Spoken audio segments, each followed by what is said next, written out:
Kung si Ronnie Liang ang tatanungin, dapat napalitan si Lala Soto bilang chairperson ng Movie and Television Review and Classification Board. Sa tweet ng kilalang singer at piloto, pinunte niya na nagmukhang selective justice, umano ang pagsuspend sa It's Showtime, ng 12 araw. Aniya, masyadong mabilis daw ang pagpataw ng parusa sa noontime show ng ABS-CBN, habang ang ibang insidente sa ibang show ay hindi kaagad inaaksyonan ng MTRCB. This inconsistency raises questions about their decision-making.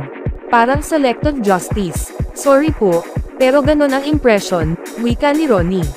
Aniya, kahit nasabihin ni Lala na nag-abstain siya sa botohan para sa suspension order sa It's Showtime, hindi pa rin maiiwasan na pagdudahan siya dahil sa pagiging anak niya ni Tito Soto at pamangkin ni Vic Soto, ang dalawang main host sa It. Kapag may koneksyon ka sa industriya na nire-regulate mo at kapamilya mo mismo, mahirap para sa iba na tingnan ka na neutral, saad ni Ronnie. Kaya maganda raw na iba na lang ang mamuno ng MTRCB para maiwasan ang conflict of interest. I have no personal issues with Chair Soto, but someone else should lead the MTRCB. Clarity, consistency, and avoiding conflicts of interest will help maintain the MTRCB's reputation and prevent public backlash, aniya pa. Nilinaw ni MTRCB Chairperson Lala Soto na walang katotohanan ang alegasyong pinag-iinitan ng MTRCB ang ABS-CBN ng patawan nito ng 12-day suspension ang kapamilya noontime show na It's Showtime.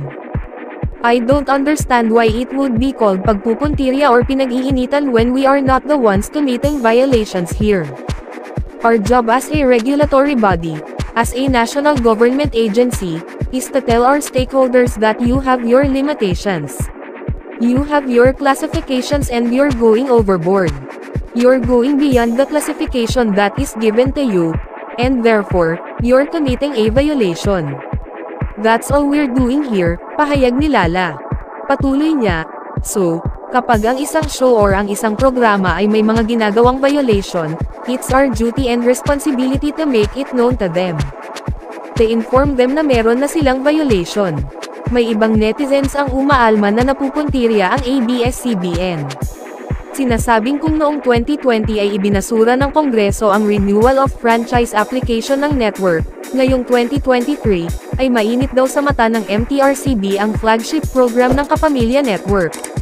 May ibang netizens ding nagparatang na may bias umano si Lala dahil anak ito ni dating Senator Tito Soto.